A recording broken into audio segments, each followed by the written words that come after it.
Item ಯಾವುದೇ ಇರಲಿ try ಮಾಡಿ ಆಚಿ ಚಿಕನ್ ಮಸಾಲಾ. ಅಲ್ಲ ರೀ, ನಿಮ್ಮ ಪಕ್ಷದ MLA ಗಳನ್ನ ದ್ರೋಹಿಗಳು ಅವರು ಇವರು ಅಂತ ಕರೆಯೋದು ಎಷ್ಟು ಮಟ್ಟಿಗೆ ಸರಿ ಅಂತ ಅದಕ್ಕೆ ನಾನು ಕೇಳಿದೆ. ಅಲ್ಲ ರೀ, ನೀವು ಕುಮಾರಸ್ವಾಮಿ ಅವ್ರ ಸರ್ಕಾರ ಇದ್ದಾಗ ಬೇರೆ ಪಕ್ಷಕ್ಕೆ ಮೋಸ ಮಾಡಿ ಬಂದ್ರಲ್ಲ, ಅವ್ರನ್ನೆಲ್ಲ ವಾಷಿಂಗ್ ಮಷಿನಲ್ಲಿ ಅದ್ದಿ ಅವ್ರನ್ನ ಭಾರಿ ಪವಿತ್ರರನ್ನಾಗಿ ಮಾಡಿ ನಿಮ್ಮ ಒಂದು ಪಕ್ಷಕ್ಕೆ ಸೇರಿಸ್ಕೊಂಡ್ರಲ್ಲ, ನಿಮ್ಮ ಪಕ್ಷದವ್ರು ತಪ್ಪು ಮಾಡಿದಾಗ ನೀವು ಯಾಕೆ ಅಷ್ಟು ದೊಡ್ಡ ಮಟ್ಟದಲ್ಲಿ ಈಗ ಹಾಹಾಕಾರ ಎಬ್ಬಿಸ್ತಾ ಇದ್ದೀರಾ ಅಂತ. ಅದಕ್ಕೆ ಅವರು ಇಲ್ಲ ಇಲ್ಲ ಇಲ್ಲ ನಮ್ಮ ಮಾತೃ ಪಕ್ಷಕ್ಕೆ ದ್ರೋಹ ಮಾಡಿದ್ರೆ ನಾವು ಯಾವತ್ತೂ ಸಹಿಸಲ್ಲ ಅಂತ. ಅಂದರೆ ಸರ್, ಇದು ಆಫರ್ ಬರೀ ಹೊರಗಡೆಯಿಂದ ಬಂದವ್ರಿಗೆ ಸರ್, ಒಳಗಡೆ ಇದ್ದವ್ರಿಗಲ್ಲ, ಇದು ಕ್ಲೀನಿಂಗ್ ಪ್ರಾಸೆಸ್ ನೋಡಿ. 2024 ಲೋಕಸಭಾ ಚುನಾವಣಾ ಪೂರ್ವದಲ್ಲಿ ದೇವೇಗೌಡರು ನರೇಂದ್ರ ಮೋದಿ ಅವ್ರ ಜೊತೆ ಕೈ ಜೋಡಿಸಿದಾಗ ನಾನು ಒಂದು ನನ್ನ ಅಂಕಣದಲ್ಲೋ ಯಾವ್ದೋ ಸುದ್ದಿ ಹೇಳಿದ್ದೆ, 2 ದೈತ್ಯ ಶಕ್ತಿಗಳ ಸಮಾಗಮ ಅಂತ ವ್ಯಾಖ್ಯಾನ ಮಾಡಿದ್ದೆ. ಯಾವ ಕರ್ನಾಟಕ ಮತದಾರರು 2023 ವಿಧಾನಸಭಾ ಚುನಾವಣೆಯಲ್ಲಿ ಕಾಂಗ್ರೆಸ್ಗೆ 136 ಸೀಟ್ಗಳ ಸುಭದ್ರ ಬಹುಮತದ ಅಧಿಕಾರಕ್ಕೆ ತಂದಿದ್ರು. ಒಂದೇ ವರ್ಷದಲ್ಲಿ ಈ JDS ಈ NDA ಮೈತ್ರಿಕೂಟಕ್ಕೆ 19 ಜನ ಲೋಕಸಭಾ ಸದಸ್ಯರು, ಅಷ್ಟೇ ಅಲ್ಲ 143 ಅಸೆಂಬ್ಲಿ ಕ್ಷೇತ್ರಗಳಲ್ಲಿ NDAಗೆ ಲೀಡ್ ಕೊಟ್ರು. ಒಕ್ಕಲ್ಗ ಬೆಲ್ಟಲ್ಲಿ ಪೂರ್ತಿ ಕಾಂಗ್ರೆಸ್ ಸರ್ವನಾಶ ಆಗಿ ಹೋಗ್ಬಿಡ್ತು ಮತ್ತೊಮ್ಮೆ. ಇದನ್ನ ಅರ್ಥ ಮಾಡ್ಕೊಳ್ಳಿಲ್ಲ. ಅಂದ್ರೆ ಅಲ್ಲಿ ದೇವೇಗೌಡ ಮತ್ತು ನರೇಂದ್ರ ಮೋದಿ ಅವರ 2 ವ್ಯಕ್ತಿತ್ವದ ಮಹತ್ವವನ್ನು ಕೂಡ ಕರ್ನಾಟಕದ ಬಿಜೆಪಿ ನಾಯಕರು ಅರ್ಥ ಮಾಡ್ಕೊಂಡಿಲ್ಲ. ಮೊನ್ನೆ ನೋಡಿ, ಅವ್ರ ರಾಜ್ಯಸಭಾ ಸದಸ್ಯತ್ವ ಮುಕ್ತಾಯ ಆಯ್ತಾ, ಅವ್ರಿಗೆ ಟಿಕೆಟ್ ಕೊಡ್ಬೋದು ಇಲ್ವೋ ಅನ್ನೋ ಆ ವಿಷಯವನ್ನ ಬಹಿರಂಗವಾಗಿ ಚರ್ಚೆ ಮಾಡ್ಲಿಕ್ಕೆ ಇವ್ರು ತಯಾರಿರ್ಲಿಲ್ಲ. ಹೋಗ್ಲಿ, ದೇವೇಗೌಡರು ಟಿಕೆಟ್ ಕೊಡಲ್ವಾ, ಅವ್ರಿಗೆ ರಿಪ್ಲೇಸ್ಮೆಂಟ್ ಎಂತವ್ರನ್ನ ತರ್ತೀರಾ? ಕನಿಷ್ಠ ಪಕ್ಷ ದೇವೇಗೌಡರ ತರ ವರ್ಚಸ್ಸಿರೋ ಮತ್ತೊಬ್ಬ ಅಭ್ಯರ್ಥಿ ನಿಲ್ಸಿದ್ರೆ ಅದು ಸಾರ್ಥಕ ಆಗ್ತಾ ಇತ್ತು. ಯಾರಿಗೂ ಮುಖಪರಿಚಯ ಕೂಡ ಇಲ್ಲದೆ ಇರೋ ವ್ಯಕ್ತಿನ ತಂದು ಕೂಡಿಸ್ಬಿಡ್ತೀರಿ. ಇದಕ್ಕೂ ಈ ಪುರುಷಾರ್ಥಕ್ಕೋಸ್ಕರ ನೀವು ದೇವೇಗೌಡರನ್ನ ಅಲ್ಲಿ ನಿಲ್ಲಿಸ್ಬಿಟ್ಟು, ಇವತ್ತು ಕೂಡ ದೇವೇಗೌಡರು ದೈಹಿಕವಾಗಿ ಹೈರಾಣಾಗಿದ್ದಾರೆ. ಆದ್ರೆ ರಾಜ್ಯಸಭೆಯಲ್ಲಿ ಪ್ರತಿ ಸಾರಿ ಅವರು ಬಹಳ ಕಷ್ಟಪಟ್ಟು ಎತ್ತಿಂತು ಮಾತಾಡಿದಾಗಲೂ ಸುಸ್ಪಷ್ಟವಾಗಿ ಮಾತಾಡ್ತಿದ್ರು. ಮೊನ್ನೆ ನರೇಂದ್ರ ಮೋದಿ ಅವರು 12ನೇ ವರ್ಷ ಪೂರೈಸಿದಾಗ ಟೈಮ್ಸ್ ಆಫ್ ಇಂಡಿಯಾ ಪತ್ರಿಕೆಯಲ್ಲಿ ದೇವೇಗೌಡರಷ್ಟು ನಿಖರವಾಗಿ ಅವರ ವ್ಯಕ್ತಿ ಚಿತ್ರಣವನ್ನು ಕರ್ನಾಟಕ ಬಿಜೆಪಿ ನಾಯಕರಿಗೆ ಮಾಡ್ಲಿಕ್ಕೆ ಆಗಿಲ್ಲ. 12 ವರ್ಷ ಆದ್ರೂ ಕೂಡ ಮೋದಿ ದೇಶದ ಪ್ರಪ್ರಥಮ OBC ಪ್ರಧಾನಮಂತ್ರಿ ಅಂತ ಹೇಳ್ಕೊಳಿಕ್ ಇವ್ರಿಗೆ ಅಂಜಿಕೆ ಅಳುಕು. ನನಗೆ ಅರ್ಥವಾಗ್ತಿಲ್ಲ ಇವ್ರ ಸೈದ್ಧಾಂತಿಕ ಗೊಂದಲ ಏನು ಅಂತಂದ್ಬಿಟ್ಟು. ಅಹಿಂದ ಅಂತಿರಲ್ರಿ ಸಿದ್ದರಾಮಯ್ಯ,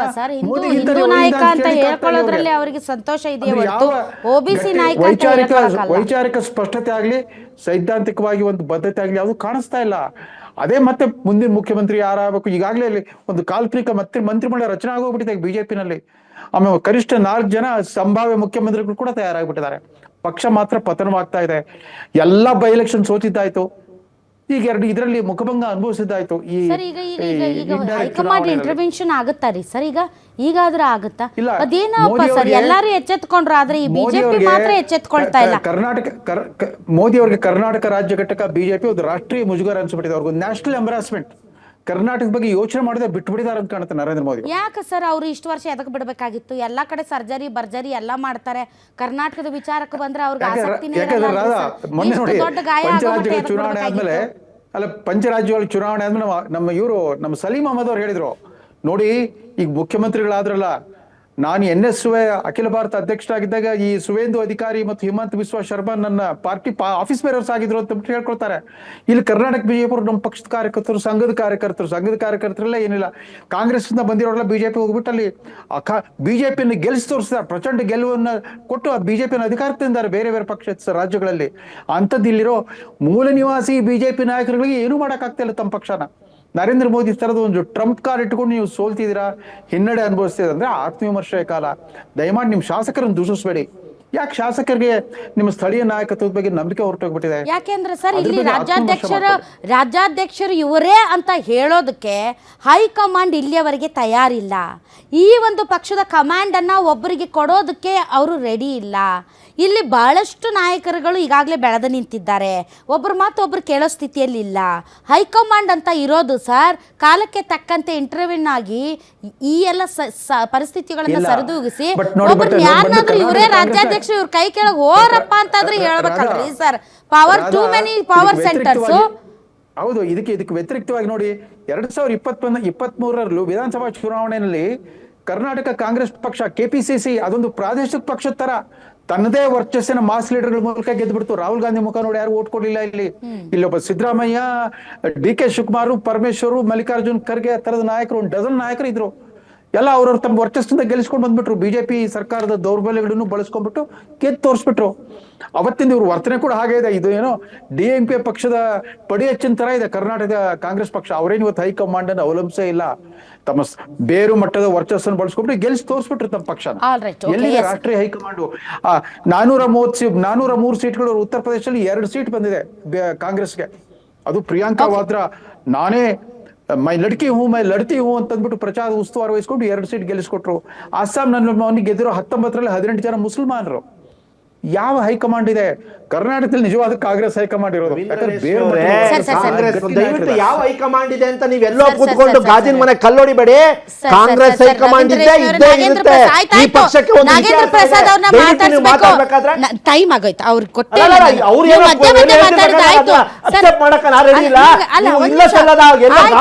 ಕೂತ್ಕೊಂಡು ಈ ದೇಶಕ್ಕೆ ನಂದನ್ ಕಶ್ಯಪ್ ಅವರೇ ಬಿಜೆಪಿ ಹೈಕಮಾಂಡ್ ಬಗ್ಗೆ ಮಾತಾಡಿದಾಗ ಬಿಜೆಪಿ ಅವರ ಅಭಿಪ್ರಾಯವನ್ನ ಅವರು ಮಂಡಿಸ್ತಾ ಇದ್ದಾರೆ. ನಿಮ್ಗೆ ಇಷ್ಟ ಇಲ್ಲ ಅಂದ್ರೆ don't accept it but don't shout please. Sir ಚೀರ್ಬೇಡಿ, ಅವ್ರ ಅವಕಾಶ ಕಸ್ಕೋಬೇಡಿ. ನಂದನ್ ಕಶ್ಯಪ್ ಅವರೇ ಚೀರೋದ್ರಿಂದ ಏನಾಗುತ್ತೆ? ಅಲ್ಲ, ಚೀರೋದು ಅರ್ಚೋದ್ರಿಂದ ಏನು? ಯಾಕೆ ಚೀರ್ತಿದ್ದೀರಿ? ನಮ್ಗೆಲ್ಲ ಕಿವಿ ಇದೆ. ನಿಧಾನ, calm down please. Nagendra Prasad ಅವರೇ, ಏನು ನೀವು JDS ಪಕ್ಷ ಅಂದ್ರೆ ವಿಷಕಂಠ ಇದ್ದಂಗ, ನೀಲಕಂಠ ಇದ್ದಂಗ ಎಲ್ಲರೂ ವಿಷ ಕುಡಿದ್ಬಿಟ್ಟು ಒಂದು ಮಾತು ಮಾತಾಡಲ್ಲ, ನಾವು ಸುಮ್ಮನೆ ಮಗಮ್ಮಾಗಿ ಕುತ್ಕೊಂಡಿರ್ತೀವಿ ಅಂತ. ಅಲ್ಲ ರೀ, ರವೀಂದ್ರ ರೇಷ್ಮೆ ಸರ್ ಹೇಳ್ತಾ ಇದ್ರು ರಾಜ್ಯಸಭೆ ಎಲೆಕ್ಷನ್ ಬಗ್ಗೆ ಓಪನ್ ಆಗಿ ಒಬ್ಬರು ಮಾತಾಡಲಿಲ್ಲ. ಅದ್ರ ಬಗ್ಗೆ ಅಟ್ಲೀಸ್ಟ್ ಒಂದು ಒಂದು ಒಂದು ಒಂದು ವಿರೋಧ ಹೋಗಲಿ, ಒಂದು ರೆಸಿಸ್ಟೆನ್ಸ್ ಏನೂ ಇಲ್ಲ. ಸುಮ್ಮನೆ ವಿಷಕಂಠ ನಂಗೆ ಕೂತು ಬಿಡೋದು. ಇವತ್ತು ಅಡ್ಡ ಮತದಾನ ನಡೆದಿದೆ. ನಿಮ್ಮ NDA ಮೈತ್ರಿಕೂಟ ನಿಮ್ಮ ಪರವಾಗಿ ಮಾತಾಡಲೂ ಇಲ್ಲ. ಇವತ್ತು ಹೇಳ್ತಾರೆ ವಿಜೇಂದ್ರ, ಹೌದೌದು ಹೇಳಿದ್ರು, ಕುಮಾರಣ್ಣ ಅವ್ರು ಫೋನ್ ಮಾಡಿದ್ರು, ನಿಮ್ಮಲ್ಲಿ ಹಾಕಿ ಅಂತಂದ್ರು. ನಾನು ಬೇಡ ನಿಮ್ಮಲ್ಲಿ ಹಾಕಿ ಅಂತಂದು ಯಾರಾದರೂ ಕ್ಯಾನ್ವಸ್ ಮಾಡಿದ್ರೆ JDS ಪಕ್ಷದ ಗೋವಿಂದರಾಜು ಅವ್ರಿಗೆ NDA ಮೈತ್ರಿಕೂಟದ ಅಭ್ಯರ್ಥಿ ಅಂತ ಹೇಳಿದ್ರ? JDS ಅಭ್ಯರ್ಥಿ ಅಂದರೆ ಹೊರತು NDA ಮೈತ್ರಿಕೂಟದ ಅಭ್ಯರ್ಥಿ ಅನ್ನಲಿಲ್ಲ. ಇವತ್ತು ಎಲ್ಲ ಕಡೆಯಿಂದ ಅತ್ಯಂತ ಹೆಚ್ಚು ಏನು ತೊಂದರೆಗೊಳಗಾದವ್ರು ನೀವು, ಆದರೂ ಮಾತಾಡಲ್ಲ ನೀವು. ವಿಷಕಂಠ ನೀಲಕಂಠ ನೀವು, ಆದ್ರೂ ಮಾತಾಡಲ್ಲ ನೀವು. ಪಾಪ ಮೇಡಮ್, ಒಂದು ಮಾತು ಹೇಳ್ತಿದ್ದೀನಿ, ನಿಮ್ಗೆ ಉಗಳಂಗಿಲ್ಲ ನುಂಗಂಗಿಲ್ಲ. ನಿಮಿಷ. ಅನೇಕ ಸಂದರ್ಭಗಳಲ್ಲಿ ಇದಕ್ಕಿಂತ ದೊಡ್ಡ ಮಟ್ಟದಲ್ಲಿ ಬೆನ್ನಿಗೆ ಚೂರಿ ಹಾಕಿ ಮೋಸ ಮಾಡಿ ಹೋಗಿರ್ತಕ್ಕಂಥ ನಾಯಕರುಗಳಿದ್ದಾರೆ. ಆವತ್ತಿನ ಕಾಲ ಬೇರೆ, ಇವತ್ತಿನ ಕಾಲ ಬೇರೆ. ಜಾತ್ಯತೀತ ಜನತಾದಳದ ನಿಷ್ಠಾವಂತ ಕಾರ್ಯಕರ್ತರು ಸೂಕ್ಷ್ಮವಾಗಿ ಗಮನಿಸ್ತಾ ಇದ್ದಾರೆ. ಒಂದು ನಿಮಿಷ, ಇವತ್ತು ಕಾಲ ಬದಲಾವಣೆ ಆಗಿದೆ, ಕಾರ್ಯಕರ್ತರು ಎಚ್ಚೆತ್ಕೊಂಡಿದ್ದಾರೆ. ದಯಮಾಡಿ ನೀವು ಈ ರೀತಿ ಗೆಲ್ಸ್ ಕಳಿಸಿದಂತ ಸಂದರ್ಭದಲ್ಲಿ ನಿಮ್ಮ ನಡವಳಿಕೆಗಳು ಈ ರೀತಿ ಇದ್ರೆ ಸೂಕ್ಷ್ಮ. ಒಂದು ನಿಮಿಷ ಕೇಳಿ, ಒಂದು ಸಣ್ಣ ಅವಕಾಶ ಆದ್ರೂ ಕೊಡಿ. ಯಾವ ರೀತಿ ನೀವು ನಿಮ್ಮ ನಡವಳಿಕೆಗಳನ್ನ ಸೂಕ್ಷ್ಮವಾಗಿ ಗಮನಿಸ್ತಾ ಇದ್ದಾರೆ ಕಾರ್ಯಕರ್ತರು. ನಾವು ಕೂಡ ಇದುವರೆಗೂ ಕಾದು ನೋಡ್ತಾ ಇದ್ದೀವಿ. ಈ ರಾಜ್ಯದಲ್ಲಿ ಪ್ರಾದೇಶಿಕ ಪಕ್ಷಕ್ಕೆ ಅತ್ಯುತ್ತಮವಾದ ಭವಿಷ್ಯ ಇದೆ. ನಿಮ್ಮ ಕೆಲವು ಬೇಜವಾಬ್ದಾರಿ ಕೆಲಸಗಳಿಂದ ಪಕ್ಷಕ್ಕೆ ಮುಜುಗರ ತರೋದಾಗಲಿ, ಕಾರ್ಯಕರ್ತರಿಗೆ ತೊಂದರೆ ತರ್ತಕ್ಕಂಥ ಕೆಲಸಗಳಾಗಬಾರ್ದು. ಇವತ್ತು ಕೂಡ ನಮ್ಮ ಮುಂದೆ ಹೋರಾಟ ಮಾಡ್ತೀವಿ. ಈ ರಾಜ್ಯದ ಕಟ್ಟಕಡೆ ಪ್ರಜೆಗೂ ಕೂಡ ಈ ಸರ್ಕಾರದಲ್ಲಿ ಆಗ್ತಾ ಇರ್ತಕ್ಕಂಥ ಅನ್ಯಾಯಗಳನ್ನ ಎತ್ತು ತೋರಿಸ್ತೀವಿ. ಜನಗಳೇ ನಮ್ಮನ್ನ ಮುಂದೆ ಸಂಬಂಧ ಸರಿ ಮಾಡ್ಕೊಳ್ಳಿ. ಖಂಡಿತ ಅದನ್ನೇ ಹೇಳ್ತಾ ಇಷ್ಟೊತ್ತು ಕಾರ್ಯಕ್ರಮದಲ್ಲಿ ಭಾಗವಹಿಸಿದ್ರೆ ತಾವೆಲ್ಲರೂ ಇಷ್ಟೊತ್ತು ಕಾರ್ಯಕ್ರಮದಲ್ಲಿ ಭಾಗವಹಿಸಿದ್ರಿ, ತಮಗೆ ಧನ್ಯವಾದಗಳು. ಒಟ್ಟಾರೆ ಈ ವಿಧಾನ ಪರಿಷತ್ ಚುನಾವಣೆ ಮೂರೂ ಪಕ್ಷಗಳಿಗೂ ತನ್ನದೇ ಆದಂಥ ಕೆಲವೊಂದು ಮೆಸೇಜ್ಗಳನ್ನು ಕೊಟ್ಟಿದೆ. ಆ ಮೆಸೇಜ್ಗಳನ್ನು ನಿರ್ಲಕ್ಷ್ಯ ಮಾಡಿ ನಮದಲ್ಲ ಅಂತ ಹೋದರೆ ಮುಗ್ಗರ್ಸ್ ಬೀಳೋದಂಥ ಗ್ಯಾರಂಟಿ. ಈಗಲೇ ಈ ಚುನಾವಣೆ ಕೊಟ್ಟಿರುವಂತಹ ಸಂಕೇತಗಳನ್ನು ನೀವು ಅನುಸರಿಸಿ ನಿಮ್ಮ ಪಾರ್ಟಿಯಲ್ಲಿ ಇರುವಂತಹ ದೌರ್ಬಲ್ಯಗಳನ್ನು ಸರಿಪಡಿಸ್ಕೊಂಡು ಬಲವಂತರಾಗಿ ಮುಂದಿನ ಚುನಾವಣೆಗೆ ಹೋಗಬೇಕಾಗತ್ತೆ ಹೊರತು ಸತ್ಯಕ್ಕೆ ವಿಮುಖರಾಗಿ ಏನೂ ಆಗಿಲ್ಲ ಅಂತ ಹೋದರೆ ನಾಳೆ ಜನ ನಿಮ್ಗೆ ಏನೂ ಮಾಡಲ್ಲ.